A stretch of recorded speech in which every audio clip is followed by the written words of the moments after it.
Шығармашылық адамдар қазір мені жақсы түсінеді.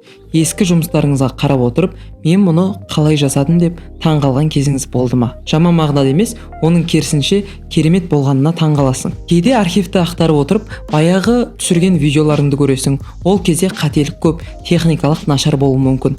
Бірақ сол ескі дүниелерді бір ерекше кереметтік, еркіндік бар еді. Ол сенің алғашқы нүктең, және оны қайталау мүмкін емес сияқты көрінеді. Неге ол жұмыстар соншалықты әдемі? Өйткені ол кезде сені ештеңе тоқтатпаған. Сен дұрыс, не бұрыс екенін білмедің. Инстаграмдағы әдемі роликтерге қарап, біреуге еліктемедің. Тек ішкі түйсігіңмен қолыңнан келгенше жасадың. Сол білместіктің арқасында жұмысың 100% сенің көңіліңнен шығатындай болатын. Бірақ уақыт өте келе біз кәсіби бола бастадық. Бұл өңделмеген алмас сияқты. Оны жан-жағынан қырынан тазалап, жылтыраттық.